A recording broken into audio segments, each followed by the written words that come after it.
Welcome, everybody, to episode 2 of Disney with the Ducks. You've got Jeff and Carly, Kevin, Chad, me, Lonnie G, and John Kroll. And today we're going to do a Run Disney update. We're going to do a recap of the half and the full marathons for Dopey 22 that we just completed a few weeks ago. And we're going to end with, of course, quacking up with the Ducks. Quacking with the Ducks? Quacking up with the Ducks. So, Jeff, if you want to go ahead and give us that Run Disney update. All right, coming up next is the Princess Half Marathon Weekend, which is February 24th to 27th, followed by the Run Disney Springtime Surprise, which is March 3rd to April 3rd, which our own Lonnie is going to be participating in. And then that finishes out the 22 season.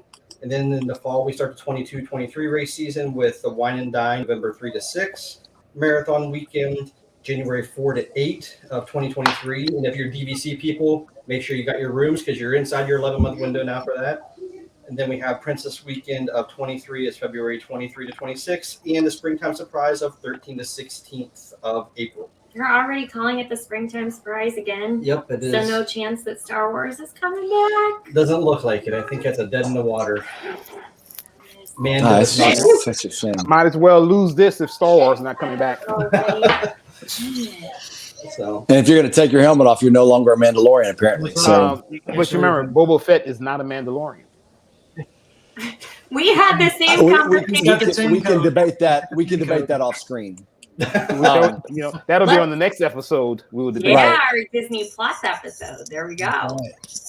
Well, one thing I forgot when I opened up is I just want to thank everybody who watched our first episode, episode 0, and is joining us for this episode. We really appreciate the support. Thank you, everybody who has liked the Facebook and the Instagram pages, liked the YouTube video, and just thank you for joining us. Thank you for supporting us in this. So much. This is a huge undertaking, and I think we're all excited and nervous, and we just want to put out good stuff for you guys to listen to. So thanks for appreciate you. I just want to have fun with you guys. So if all that other stuff happens, then that's good too, Yes, for sure. So are we ready to start talking about this craziness that was Dopey and Marathon Weekend and all kinds of running and tired legs?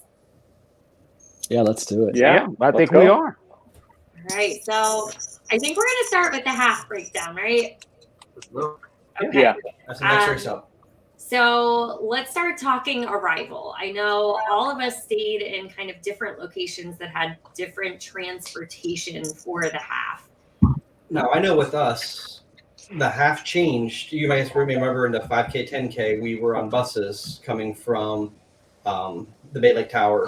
But for the half and the full marathon, the Magic Kingdom area resorts were on the monorail. So the buses were not running. We had to take the monorail from the Contemporary over to the TTC, switch over, and then come through into the front of Epcot. So were you guys the same from your locations? Were you buses for all 4 days? Yeah, we stayed at Pop. We made the decision that would be probably the best place for us. Number one, just for after running activities, we want to be on the Skyliner. And the buses. Kudos to Disney on this. The buses were, we walked out and literally there was a line of buses down past the entrance. So we didn't wait long at all. They weren't packed. As soon as we got to the front, we just hopped on the bus and we're on our way. And unlike the last marathon weekend when the bus driver got lost and I ended up having to run to the corral, we got there in a lot of time for this one. So I think Disney did a good job with the transportation. I think this is probably one of the best managed bus systems that they had that they've had at any marathon weekend that I've been part of. It was very good. Kevin, Lonnie, Jean, you guys have all done Run Disney and Marathon Weekend before, correct? Yes. Mm-hmm. Had you ever done Marathon Weekend before? I have not. Nope. I've only done Princess before this. Okay. Chad, how about you? I did the 10K in 2020. Okay. For us, it was brand new. Like we've never done a Run Disney event before. And when Jeff kept saying, "Oh, like we got to be on those buses. We've got to be on those buses. There's all these busing issues." we got down there and we were the very first people on the very first bus. And we waited for 10 minutes for a bus to get there. And then I was like, there are like 7 other people on this bus with us. What are we doing? But as the weekend went on, I feel like, yes, okay, we needed to get to, it wasn't necessarily a busing issue, but we wanted so badly to get to Epcot early so that we could hang out. I mean, I think that's smart, right? I mean, you definitely don't want to be rushed to get on that last bus. This was the first year that all the races started at 5. For 2020, and Kevin, I know you're there. I know we were supposed to start, I think, at 5:30, but we ended up not starting till later because transportation issues, right? So people were stuck trying to get through the line, so Disney couldn't start, and basically it was one mass start. It just was getting people out the gate.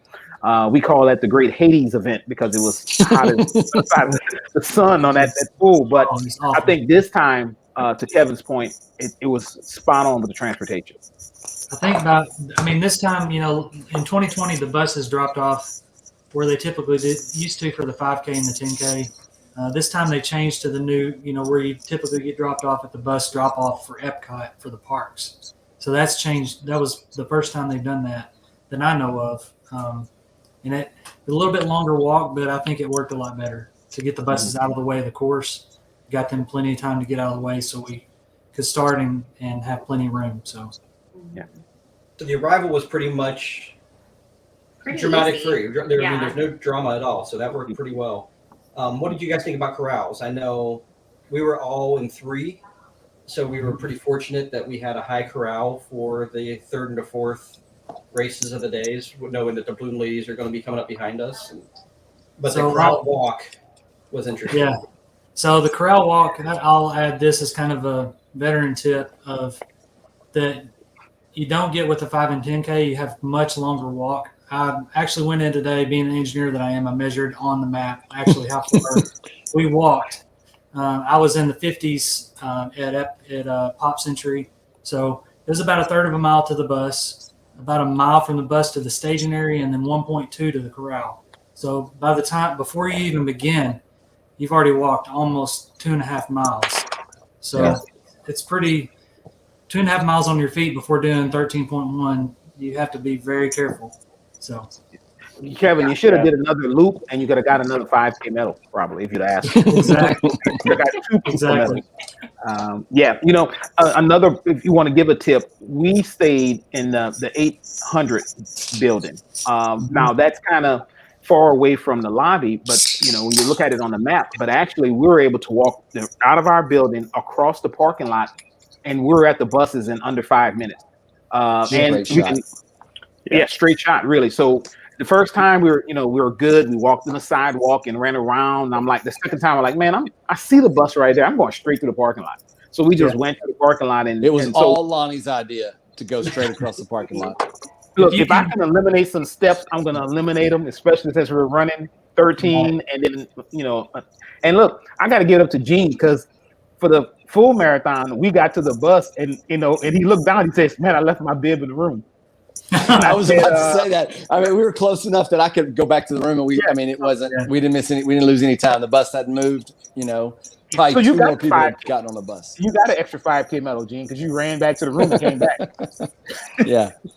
Well, and I think that's the thing they changed this year with the busing. You guys have said it's been a lot smoother. I think Run Disney learned a lot of lessons from last time they had the event in 2020. But the people running it have learned as well, right? That we need to get there early, need to get on the buses, that type of thing. So it went a lot smoother because you didn't have as many people running to the bus stop, trying to get on that last bus and getting there late.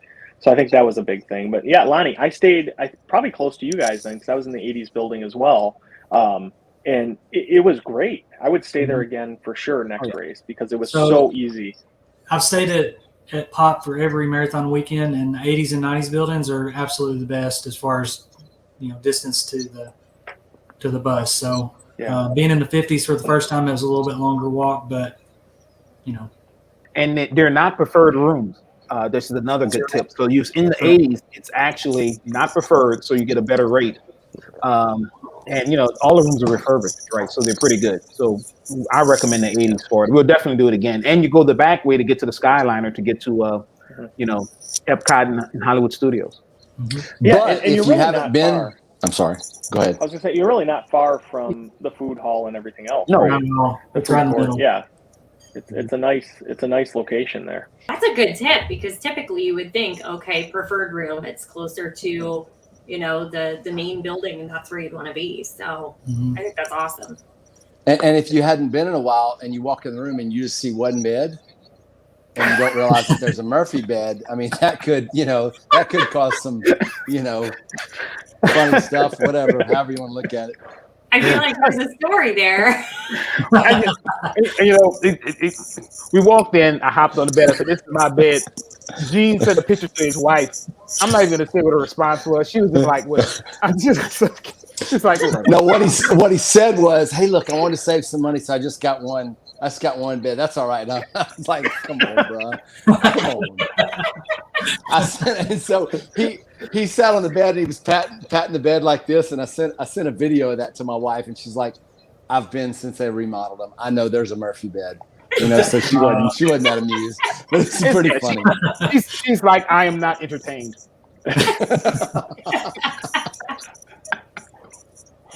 Oh my gosh. All right. So I guess the next logical step is to talk about all the craziness before actually getting to the corral and the race. Oh yeah. And I feel like that's where I thought, okay, we're getting there this early. The race doesn't start till 5. What in the world are we gonna do from, probably like 2:30, 3 o'clock until 5 o'clock? That's insane. But that was one of my very favorite parts of every single day, was all the time spent before you even walk to the corral, just sitting around, drinking a cup of coffee, shivering like crazy some of those mornings. And Shivering. I was definitely shivering. I was wearing a Mylar every day. It's like 50. I've got a pro tip on that too. What's your pro tip? Okay, so even whenever you think it's going to be milder weather, always bring, and we'll probably talk about this in a future podcast on packing, what to pack, how to prepare. You never know what's going to happen Disney weather during January. But, having some warmer gear, ponchos for the rain, Mylar blankets each morning.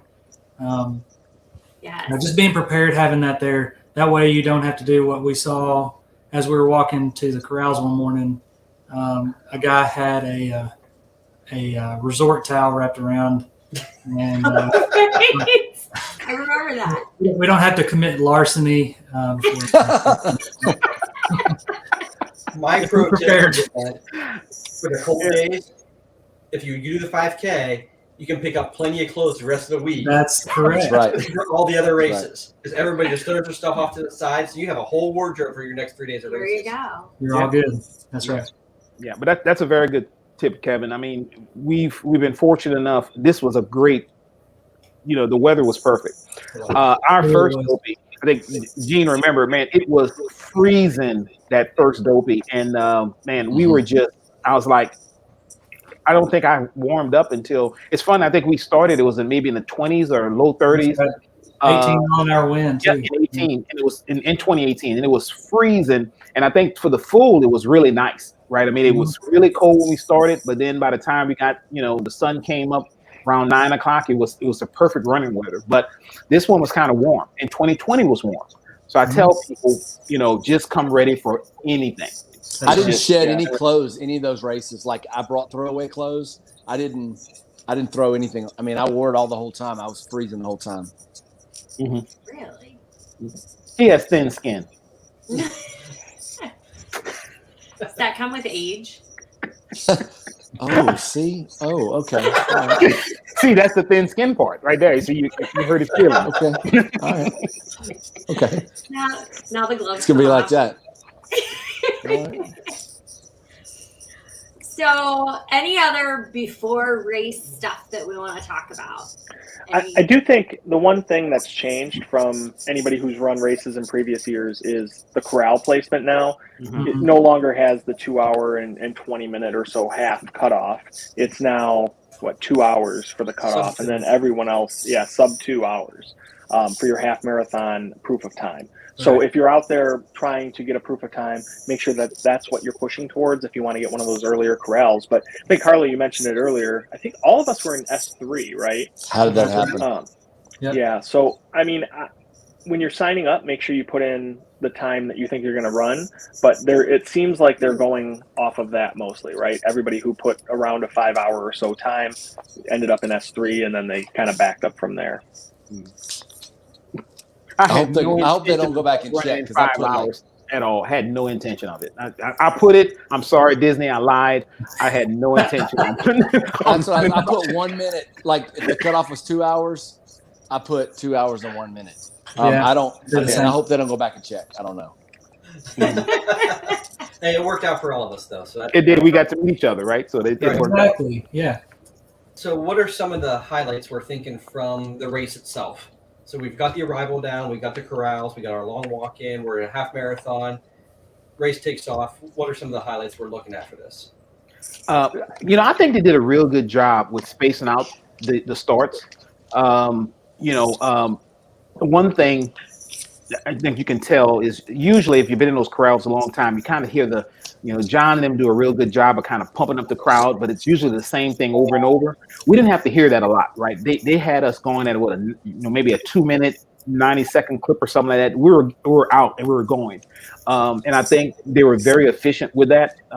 Just how they kind of, and for one race, I think we were lucky. They ran the tape right in front of us. Yeah. Right. So we have a picture of that, right? So we were like, hey, we're starting off. Here's the tape. But I think the announcers did a great job of getting everybody off and motivated. The DJ did in the morning. I think it was one of the best, starts that I think I've had in a Run Disney event. I totally agree. Nobody's mentioned this yet, but obviously we met in the corral, and we met because of the Be Our Guest podcast running group, and that's one of several running clubs, running groups. And I can't say enough good things about that particular one. I'm not a part of another. I'm sure there are other good ones as well. But I mean, that for me, that makes the beginning part of the race, Carly, that you talked about, you enjoy so much. I mean, we already have pre-made friends. We have people we can get together with. We have people, you just look for the bright yellow, green, chartreuse, whatever colors, and you just go to that, and there's people to talk to, there's people to hang out with, there's people you've met before at previous races, and then when you get in the corral, we tend to gravitate towards each other. That's what happened. And I don't know about you guys, but I mean, there's a lot of cutting up and a lot of laughing, a lot of jokes, and a lot of everybody's nervous before these races, and that kind of helps with all that. And it makes it so much better. It's a great way to start the race, Yeah. I think the Lizards is the best group, but I don't know if you guys picked it up. This guy actually said chartreuse. Did you think you would start anywhere in a podcast? You would throw that out, but no. Only a bass fishing podcast. Yeah. So that's where it's. I mean, that's yeah. How else are we gonna know that color? But yeah, I think we all met because of lizard. And the thing about it is, they say when you're a lizard, you never run alone, and that's true. Every park I've went, I've gone to certain. When Gene stood me up and said, "Lonnie, you got to go yourself," and I've gone to different races. I've always ran into a lizard. Paris, right? You go out there. This guy named Johnny Lincoln, he's from England. He ran with us, right? He was a lizard. He was like, "Hey man, let's hang out." I mean, so there's another lizard, Juliana. She ran with us there. You never run alone. So good tip, Gene. Find a good running group. I do recommend the lizards. Everybody on this screen is a lizard. Lizard for life, right? So, but find it, because then you'll have that support structure that you need. Mm-hmm.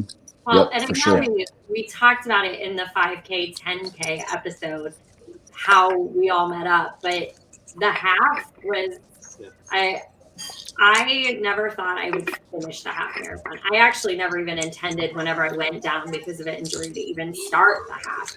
But I remember thinking before the half, like, oh my gosh, the guys that I ran the 5K and 10K with, they're amazing guys, but Like, I didn't want to hold anybody back. I didn't want anybody to, not go out and run the race that they wanted to run, just to feel like, oh, I've got to drag her across the finish, or I want to be a good person and help out. And I got there and I was like, if they want to run with us, they'll come and find me. And you all did.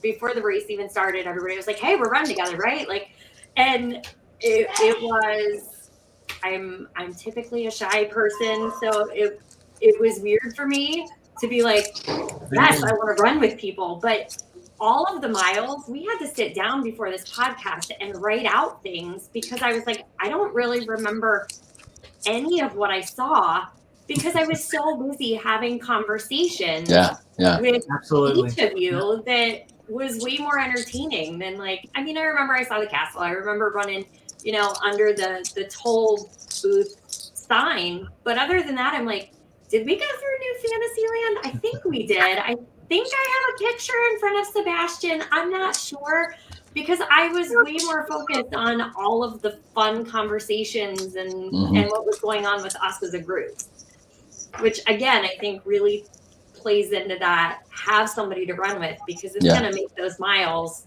fly by. Absolutely.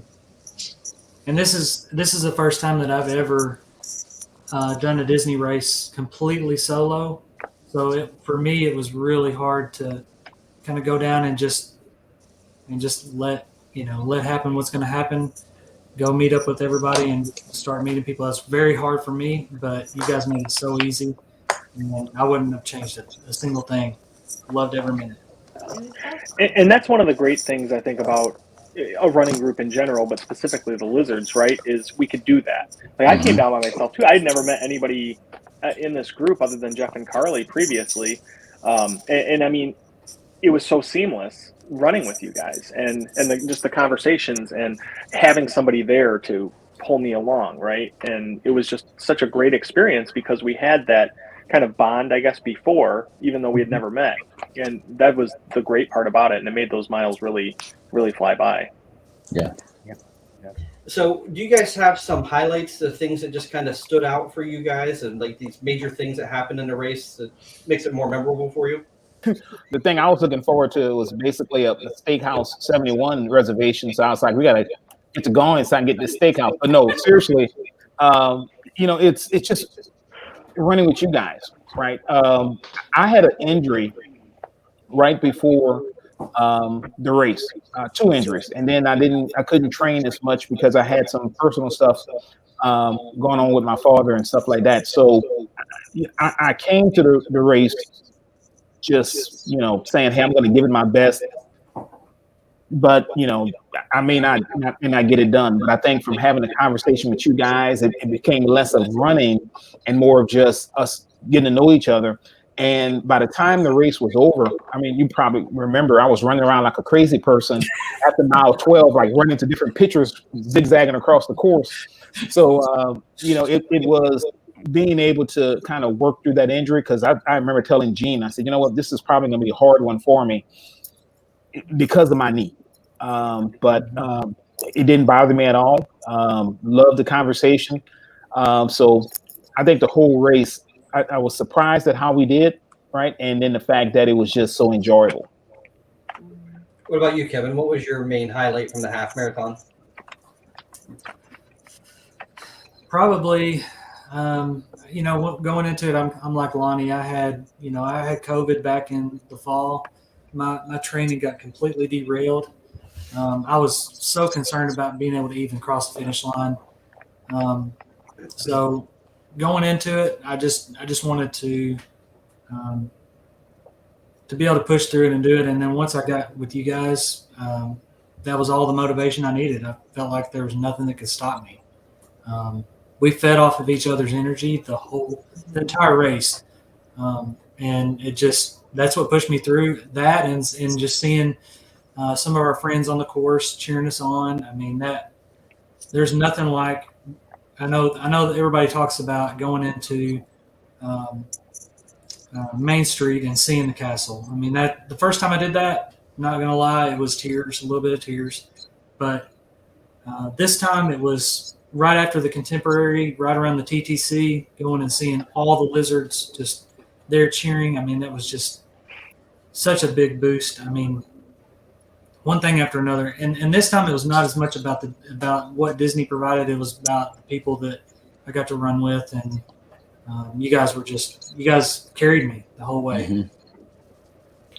Carly, do you have a highlight? Oh gosh. I mean, I could sit and name some cool things. It's our first Disney race, so I was really looking forward to running under the Walt Disney World Magic Kingdom sign. I was really looking forward to seeing the castle the first time. And honestly, I remember running through the castle, and we had talked that was like my goal, was to get to mile 6 so that I could run through the castle. And I remember going down the ramp, and Jean was in front of me, and I was bawling, and Jeff was like, you did it. And then I was like, okay, I think I can do it. And then there's this huge long stretch when you come out of Magic Kingdom where there's just nothing. Cone Alley. I wrote down on my notes, I called it the long stretch of death. Because I mean, we were having good conversation, but my feet hurt, and it was past any training that I'd done in probably a year at that point. And so we're getting to the point where I'm like, I'm tired, my feet hurt. I felt like I was seeing people from like Corral 6 past me, and I was paying attention to their corrals on their bibs. And I remember going around the overpass turn, and I'm crying. I'm like, guys, just leave me. I'm gonna hold you guys up. I'm gonna hold you up. And Lonnie's like, look out there. Wait until we get around this turn and look out there. And he stopped me, and he's pointing down the way we had just come from. And he's like, you can't even see the end of it. You don't even see balloon ladies. There's masses of people. And I was like, there are. Okay, I can do this. And like, my feet still hurt. It wasn't magically everything felt better, but I did get like a little more motivation to get across that finish line. And those are the moments I remember. It's not the characters, it's not the castle, it's seeing Jean's face look at me when I made it through, and Jeff's face, and having the conversation with Lonnie and Kevin and Chad talking me through, and making sure I felt motivated. That's what stuck out. That's what will make me continue going down for Run Disney races. How about you, Chad? What do you think? Yeah, I hope I'm in line. I thought that I was going to drop at mile 8, and I think Carly, you said you were in, and I looked over and you were like, I'm going to do it. I said, well, he's going to do it. That's what got me through. Carly, and everybody, for me, you mentioned earlier, you talked about you wanted everybody to run the race that they wanted to run. Let me tell you something. My highlight, when I've told anybody that would listen about running this, I talked about you during the half and running through the castle, and you being emotional, and I don't remember exactly what you said. I thought it was something like, I didn't think I would make it this far, or something like that. And then whenever, crossing the finish line, that for me, that's the race that I wanted to run. Absolutely. Yeah. Absolutely. That nothing motivates me more than, like, I struggle just like everybody else, but like, for me to be able to see somebody else do it, and if I was able to help at all, if I was able to say a kind word or something, that is, that's what makes it the race that I wanted to run. Definitely. God, I love you guys. Yeah. I say this right quick. And Jean referenced this on our last recording, our last get together. But when we ran in 2018, there was a lizard, and she said, "Hey, do you mind?" And we started because there was we all dressed up for the 5K because we were raising money for charity, and somebody was raising money, and they said, "Hey, if I raise this amount, I'll dress like this. And if I raise this much more, then I'll get, this other person to dress up." And she kept throwing people in there. And then she's like, she threw Jean in there, and she threw me in there. So we were dressed up as Little Mermaids, for that first 5K. Right. And I was like, I don't dress up but I dressed up because it was for a good cause. Well, we ended up kind of running with her for, the 10K and then the half and then the full. And I never forget, we were probably at mile, 12? We're at mile 12. And she looked at us and she says, wow. She said, I didn't think I would make it this far. And me and Jean's like, what you mean? She's like, my last run was in November, like the first week of November, and I only ran 12 miles. And literally, so I looked at Jean, I was like, are you serious? And she's like, yeah. She said, but you guys got me, I can make it. And I was like, well, yeah. And then that motivated us too. Mm-hmm. And we were like, well, golly, and she's going to actually run next year because we stayed in contact with her. She's an awesome lizard. And she, we're looking forward. And that's one of the reasons I'm like, Jean, we got to run because we don't want to leave her behind and let her go without us. So it goes back to see what he does? See how he does that? I do, man. I gave you props. but literally, it's one of those things that, you make these friendships that develop into relationships, really close friendships. And you're right. That's the race, to Gene's point, we wanted to run. It was the race we wanted to run with her because we were like, you know what? And you remember, Kevin, that's when you had to go through Wide World of Sports and run the bases and all that kind of stuff. And, I remember saying this is like, it was literally crazy running out there and then having to run back. And yet still we're like, we're not leaving you. We're going to run this race. This is us. Right. We're all going to cross this finish line together. We started together at the 5K and we're going to finish this full together. And that's what it's about. It makes it worthwhile because, and nothing against people that go out for a time and run a marathon in 2 hours, like that lady that won, right? All the races, kudos to her. Yeah. I don't go to Disney to try to run and get a PR. That's not me. I can get a PR at a local race. I go to Disney for the friendships. That's right. I get to develop. I go for just the fun and the camaraderie. That's what it's about. And the medals. You're about the medals. And the medals are pretty awesome. And the medals. Okay, Carly. I don't want to. I'm not going to go off on a tangent on this podcast. But after the first time I ran Dopey, I sat down at the airport. Lonnie and I didn't travel together that time. I had time to myself, and I sat down and I just kind of went through and wrote down all these sort of I don't know. It was just just thinking through all the life lessons that I learned and that like I could carry over into that I could pass on to somebody else or carry over into other parts of, business, my life, whatever. At some point I'll share that, but part of it is do it with people and help people and let them help you because it's such a big part of it, See, it really is. Sorry, go ahead, John. Oh, I was going to say, it really is. It makes the experience so much better. I mean, I came into training for this thinking, I wanted to hit a certain time, and I was on track to hit the time. And when I got injured, I was so frustrated, right? Yeah. That I'm not going to meet the time I wanted. This is going to be a bad experience. But then meeting all you guys, I honestly think the injury I had made this a much better experience overall because it forced me to slow down and just enjoy it and talk and get to know each other and laugh and develop the DuckTales woohoo chant, right? I mean, all of this stuff wouldn't have happened if I wouldn't have met this group and been able to run the experience itself and run a different race than what I had initially wanted, but it turned out to be what I really needed, I think, in that moment. Yes.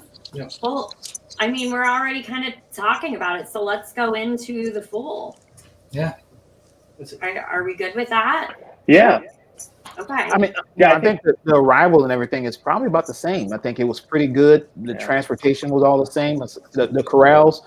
To Kevin's point, we walked a lot to get to the corrals, but I think overall, all that was the same. It's the actual experience of the race. Yeah. The one major thing I think was different from the half was it was longer. It was almost twice as long. It was double, roughly. Yeah, some people. But the start for it, I think they were getting the start moving pretty quick. They knew it was going to get hot. They actually started prior to 5. The race was kicked off for your elites and everything went before 5. And we figured that from where we were in our S3 to the end of S6 for the balloon ladies, we'd have about 45 minutes, 50 minutes that we'd have a head start on there. I think they actually started like 27 minutes after us. So they were just pumping through those corrals fairly quickly because they knew the heat was kicking in. So yeah, I think Disney did a great job of that, right? Of recognizing the weather and adapting to it and getting us out on the course quicker. I think that was something that they really did right during that race, because at the end of that race, I mean, it was hot. It was rough those last few miles. Was it a dry heat? No, it was not a dry heat. It was not a dry It's definitely a wet heat.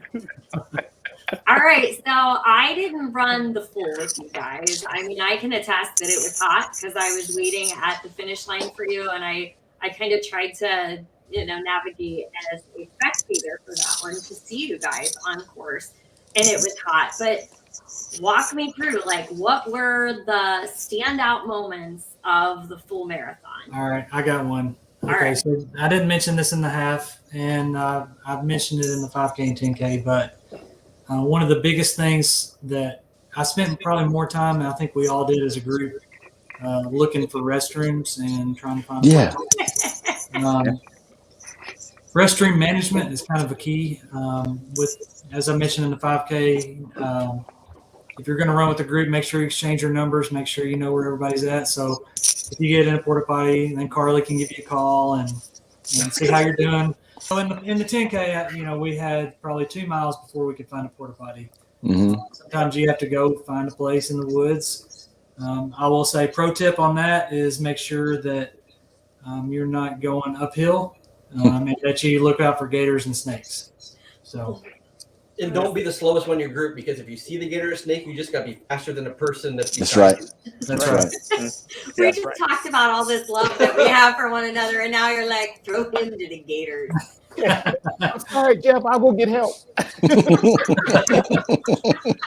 That was part of the full, though. I mean, there was quite a stretch in the full that there wasn't a pit stop either early on.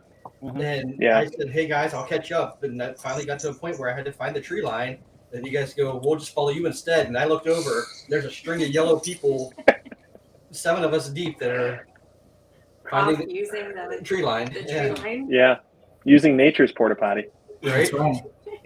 But I will give Disney some props with the aid stations. I think they had maybe even more this time than previous. It was great. A lot of aid stations, a lot of ibuprofen, Bengay, stuff like that. They had the gloves, they had the Tylenol. A lot of people there volunteering. I think the volunteers were fantastic. I mean, they were. Did you have any of the popsicles, Lonnie? I tried the popsicle at the one aid station. It tasted horrible. It's awful. Yeah, you didn't see the thing that said not for consumption? No, no, it's just a really bad popsicle. The bio. Yeah, the biofreeze. I told him rub it in his eyes; it'll help him. Hey, after coming out of Animal Kingdom, I mean, anything you'll take whatever they hand you. Yeah, you don't know what you carry. He's like, "Just give it to me." What is it? Yeah. What were some of the things on the race? I know water and Powerade. I know Chad has mentioned before the Milky Ways. Milky Ways. Yeah. Hollywood Studios. Yeah. Okay. So I'm gonna be honest. I'm not a fan of Milky Ways. That to me wasn't a highlight. The highlight was we're almost done. I don't know, caramel and all that nougat before after 2 miles. Remember Kevin used to give like the solid Dove chocolates, but this time it was that. I don't know why. I'd eat a sandwich if they'd have put it in my hands, though. I was starving. I've never eaten so many bananas in my life. I know. Yeah, I did eat a lot of bananas. And that I think really helped though, because that's something. It gives you some good energy. It gives you a little bit of sugar. What, the Milky Way? No, the bananas. Oh, okay. Coming into Animal Kingdom and then coming out of Animal Kingdom. So it was nice. Yeah. But yeah, I think one of the things with the race was how well we stuck together. I mean, we mentioned how many times we were a well-hydrated group to start that race. But we literally every bathroom. Yeah.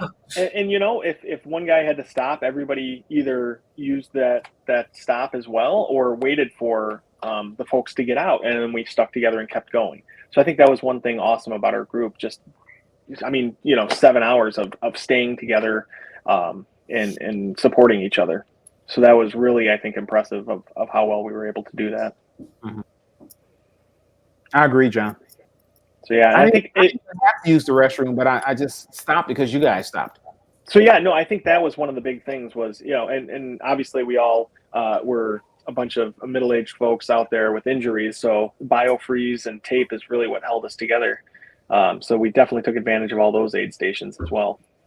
Yeah, and keep track of how many Tylenol you take too, because that can get kind of scary. Yeah, especially when you're dehydrated. So how many aid stations were there? Yeah. Hearing, with Jeff being with us and being able to connect with Carly, I think that was great. Being able to kind of know where she was on the course, and then seeing her, it really was a really good boost. Whenever, because there were some miles where it was really tough, and whenever we saw her, and some other of our friends, it really helped us get through some tough areas where when the sun comes up, it gets hot and definitely stinky by the water treatment plant, but having something to look forward to, keeping your head down and just enjoying each other, that just really helps. And Ben Lappin's not on this podcast today, but man, I was going through some cramping at some point, and I know you had salt. I actually don't generally incorporate. I'm dumb, but electrolytes or salt into my hydration, and I was trying to do that. I got some salt tablets, and I was trying to do that because I'd cramped so much during training. And Ben Lappin had some. I think it was Ben. I mean, I was delirious at the time. Mustard packets. Yeah. It was Ben. Yeah, it was Ben. Yeah, handed me a couple mustard packets, and actually somebody at the gym had told me, that was, something that they done in the middle of the night when they got a cramp. They'd go to the fridge and squeeze, mustard in their mouth. I tried it. Didn't work. It was terrible, and it didn't work for me, but it worked on the course, that day. Yeah.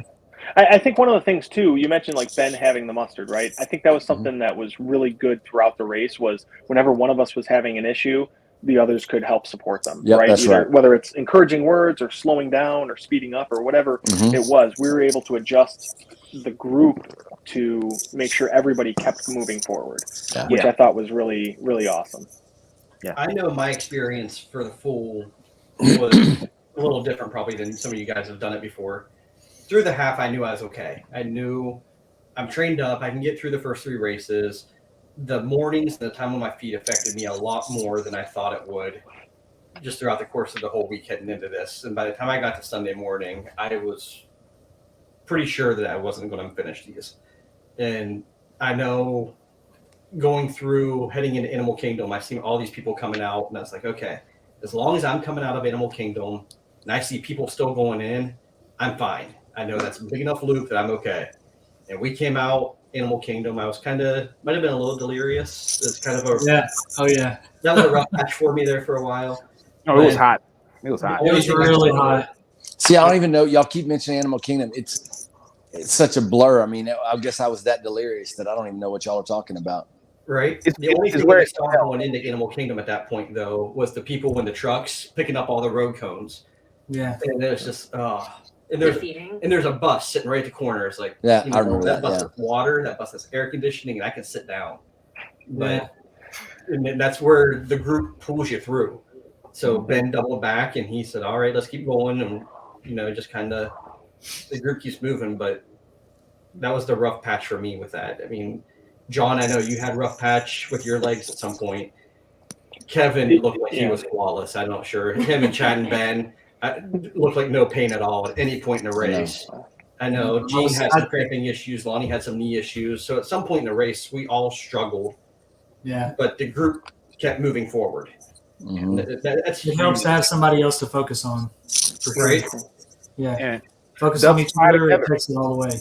Yeah. But you know what, Jeff, I think that's a good learning too, because coming from the half, we had Gene and I had reservations. I think we went to Steakhouse 71. We also had Magic Kingdom Park Pass reservations, and we decided to just cancel them and not go and just kind of relax. Went back, watched the football game, kind of got off our feet a little bit. What makes Disney races unique is the park experience. Right. And you kind of get sucked in. Like I have so much invested. I got to do everything. Right. We got to go into this. We got to do this. We got to do that. And the running on tired legs is what gets you. So that's a good training thing as well. So if you're training for it, and Jeff Galloway has a great plan, that the one I use a lot, and a lot of the lizards use as well. Or they got even the Higdon plan. You have to incorporate being on your feet more throughout the day. Like after you do your training and run early in the morning, just stay on your feet, right? Because you got to get used to that to put those extra steps in, because you're gonna have the park there, you're gonna have reservations there. You know, you're gonna want to go here and meet friends and that's gonna put some miles on your feet. Absolutely. So I'll add one more thing to that. The total miles on my feet, I added that up too, being the engineer that I am. So for 5 days, including 5K, 10K, half full, and the expo, I hit 95 miles on my feet. Yep. In 5 days. I believe it. We were Yeah. 98. You don't really understand how many miles you're on your feet. It's really hard to train for that. So you have to keep that in mind whenever you're after a race, making sure you get some time off your feet and do the ice bath. I swear by the ice bath. It's so nice. I mean, it helps so much to recover. So I'll tell you, man. Y'all talking about being on your feet. My feet, I don't know if they've ever hurt this bad in my life. They swole up. My shoes weren't fitting right. wasn't even thinking about. Couldn't figure out why my shoes felt the way they did. By the marathon. And while we were running, for the most part, till the marathon, it wasn't until like I crossed the finish line, and then all of a sudden my feet were just killing me. And then, I got a running partner that, man, he's like, well, we got to get to this restaurant. We got to go here. We got to do this. I'm like, come on, bro. I got to put my feet up, man. No, you can't put your feet up, man. And that was just something I don't remember it being like this before. And I'm a couple years older. It's been mentioned that, I'm of a certain age. But I might plan, if and when this happens for me again, I might plan a little less time on my feet. I don't know. We'll see. Yeah. Mm-hmm. We definitely need John's perspective a little bit more, because this was your first marathon. It was. And so I mentioned earlier I had an injury in December, right? So I had COVID at the end of November. It delayed my training a bit, and then I ended up with an IT band injury as well. And I mean, even the night before I was leaving for the airport, I was, walking around my house almost in tears. It hurt so bad. And I know Jeff and Carly, I texted you guys on Friday morning around 3:30 in the morning because I knew you were already in the corrals. So I texted you guys. I'm like, I don't know if I'm going to make it. I'm still undecided if I'm getting on the plane or not. And then I all of a sudden get a video message from like Lonnie and Gene, and I had never even met you guys. And you're like, you know what? If you get down here, we're going to get you across the finish line. That's right. And you guys did, and it was just amazing. Getting down there and going through this. I mean, I didn't know if I was going to finish the race, getting even to the start line, right? But I wasn't going to waste the last year of training and not try. Going through it, I think there was one point that if I wasn't with you guys, I would have quit for sure. And that was coming out of Animal Kingdom. I just wouldn't have been able to do it without this group. And then, we get to Hollywood Studios, and that's where I knew I was going to be a marathoner, right? And like, it was hard to hold it together from that point along the walkway, along the river, all the way to Epcot. And then once we got to Epcot, right, it was just, it was so awesome running through there with the park open and just so many people and everybody's yelling out for you. And we saw lizards. And then we get to around to Mexico, and there's margaritas waiting for us. And honestly, like, I can't even explain how beautiful and awesome that was to get those margaritas. Awesome. Yeah, and guys, thank you so much to Holly and Carrie because they were coordinating all of that for us. So thank you. It was amazing. So awesome.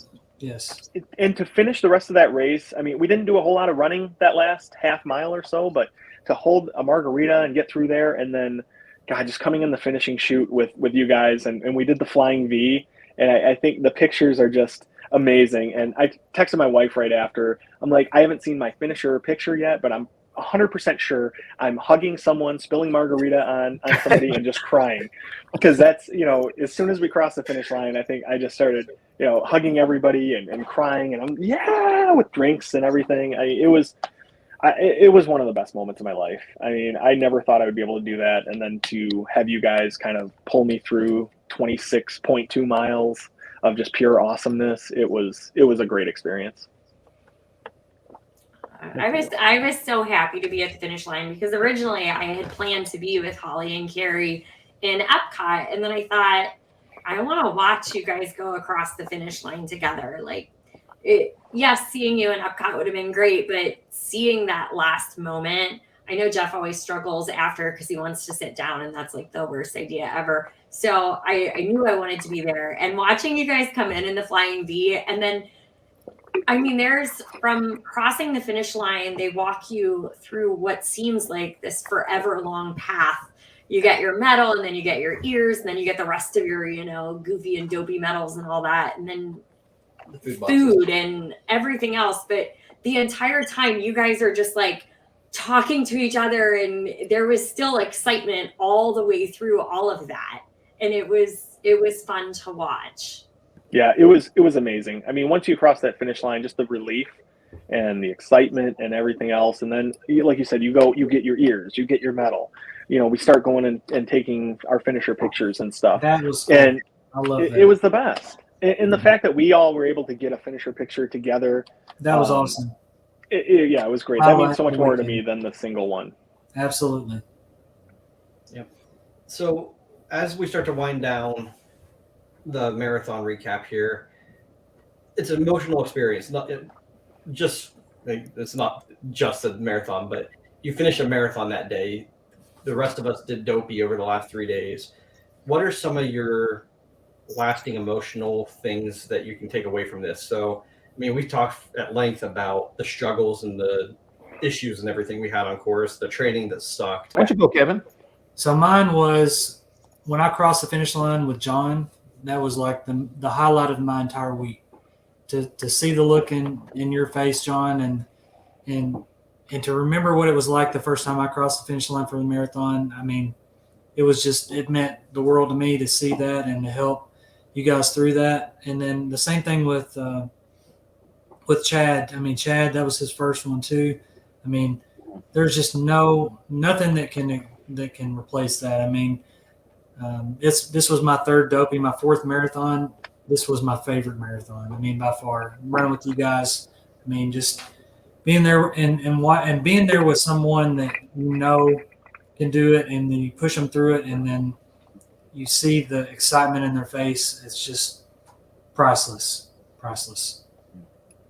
That was the highlight for me.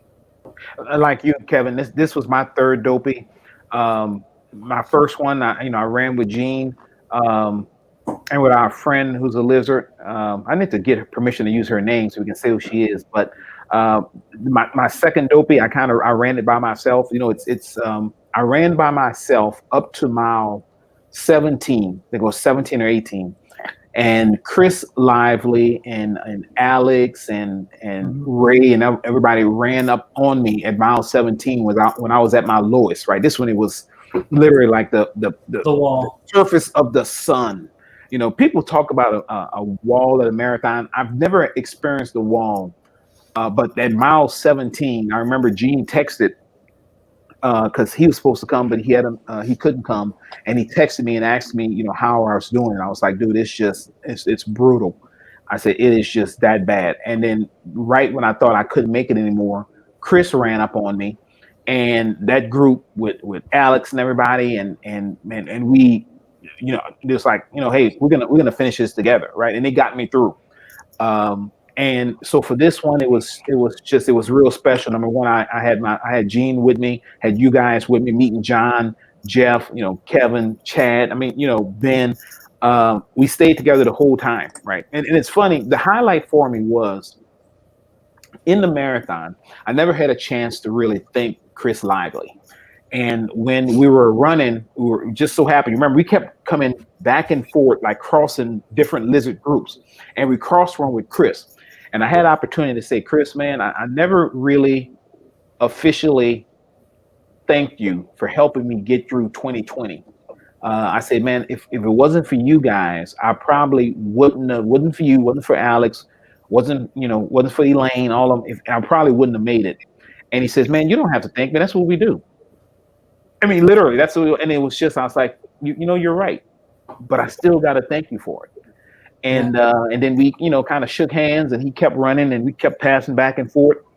and that's what it's about. I think that is the times when you got the chance to reflect on the other runs that you've done, and then kind of and as you're going through this, right, the different stages of the marathon, so to say, which made this one so special. So much so that after it was even over, you're like, you know what, I gotta stay in touch with these people. They are special, Definitely. right? So that's what it's about.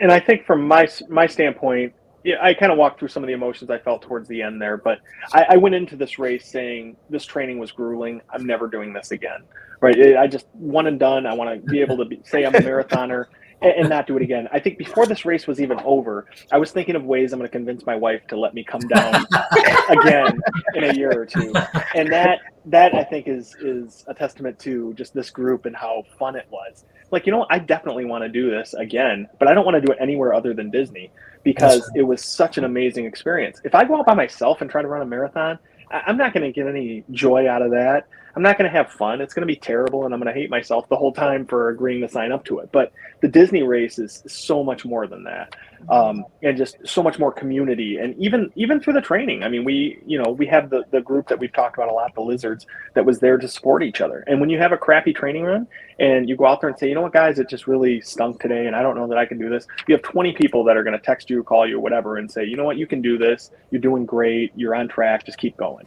And I think that's a big part of it as well, is finding that community that's going to support you. So I think that's where I'm at emotionally, is I need to do this again. Yay. Let us know when, so we can make sure Gene has it on his calendar, because he will stand you up in a heartbeat.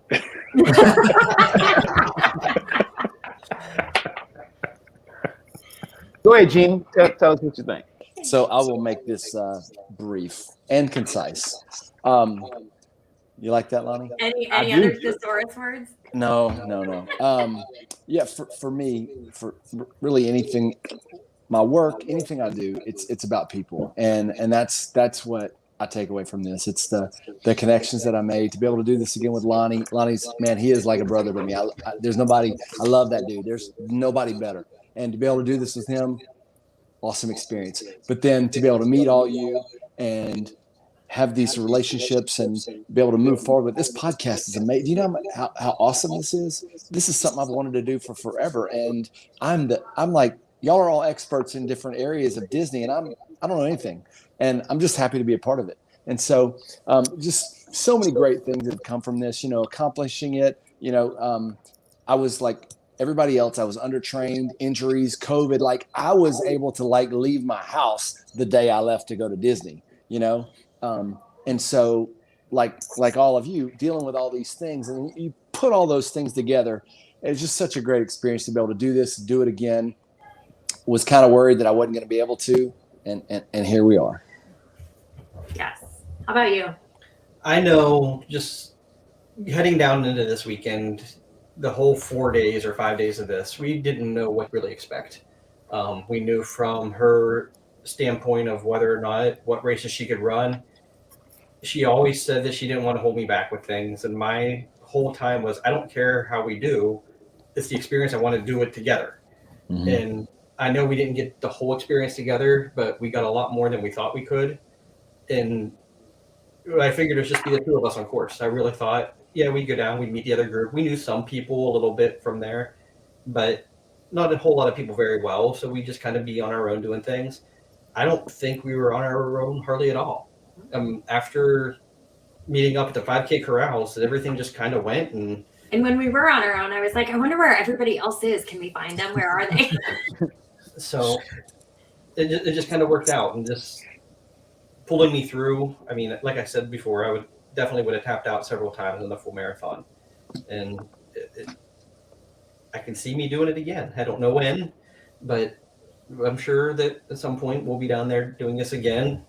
But I wouldn't have done it without a group of guys to finish with it. So I know for me it was, yay, I finished the 5, the 10, and the half, and that was something fun. But it was more about the connections, and I was so proud when all of you crossed the finish line. Like, I know Jeff wasn't very confident going in, and it was it was, I think the best part of my entire race weekend was saying, I'm not doing the marathon. I'll start it. But then I went and I spectated, and that was the most fun I had. I mean, I was all by myself trying to figure out how to navigate Disney with, weird closures and what parks I could get into or couldn't with reservation system. But going and being like, those are my guys. And I'm screaming, and all these people are looking around like, how many people are you married to, woman? And I'm like, I love those guys. Those are my people. But it was a blast. And watching you guys cross the finish line, I was so proud and excited for all of you. You trained so hard and, had already come so many miles, either traveling or running or both. So that was the highlight. That was my highlight. So.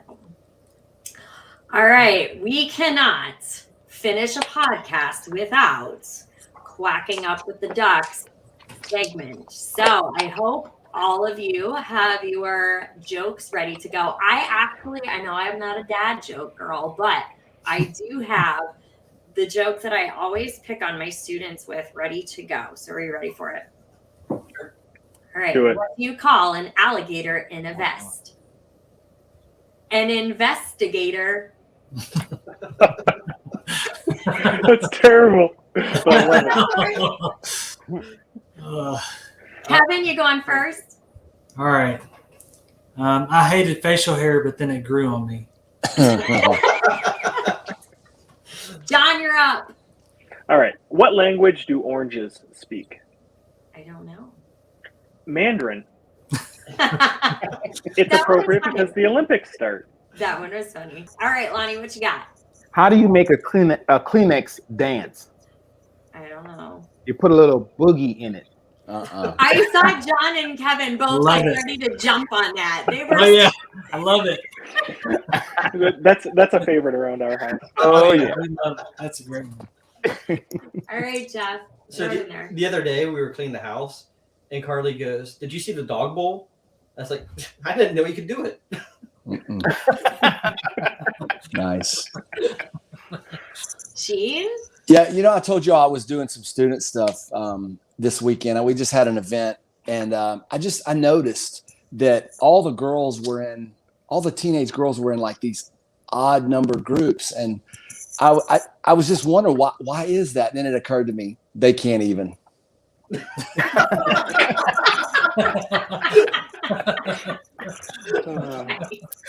Oh man.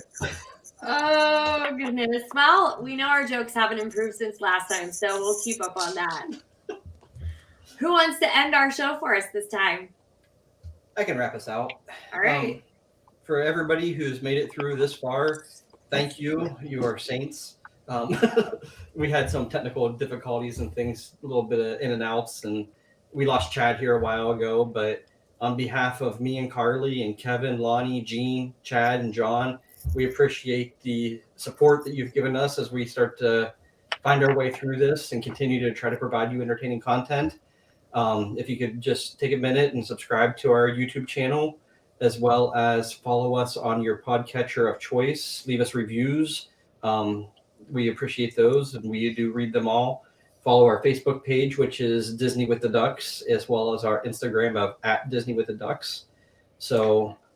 And do you have the Tinder set up yet, Lonnie? Not yet. I tried to set the Tinder up, but my wife gave me a salty look. So I decided not to, but I'm gonna sneak and do it for next Work week. in progress. All right. Is Kevin going to start the TikTok? I don't even know what that is.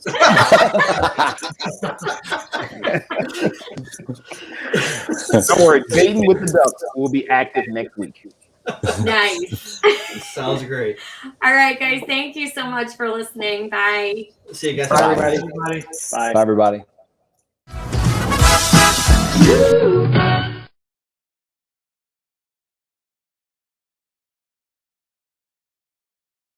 Stop. Okay. Lonnie, move a little bit.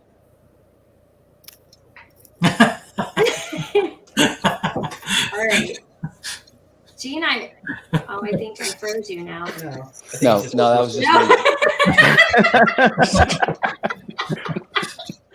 me. So, do you guys have some highlights, the things that just kind of stood out for you guys, and like these major things that happened in the race that makes it more memorable for you? No. I don't want to jump in front of anybody. I was waiting on Chad to go, but he's Yeah, I didn't want to jump in front of anybody. I had a. Is anybody else thinking this? But as I look at Chad, is he really there? It's kind of it feels like kind of a weekend at Bernie's thing.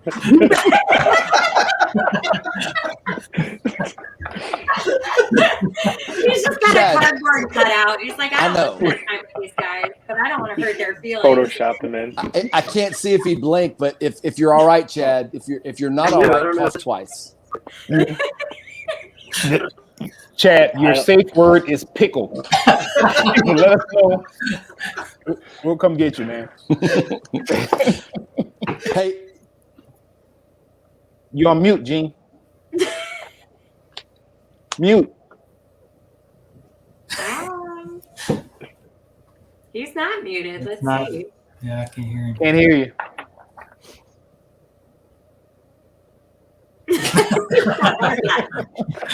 It gave him the butterflies. See you guys. Bye, Bye. Everybody. Bye. bye everybody. Woots. All right. Oh, Gene. Oh, like, Gene I'm actually getting the hell left. out of here. He's done with this crap. Gene actually like I said bye.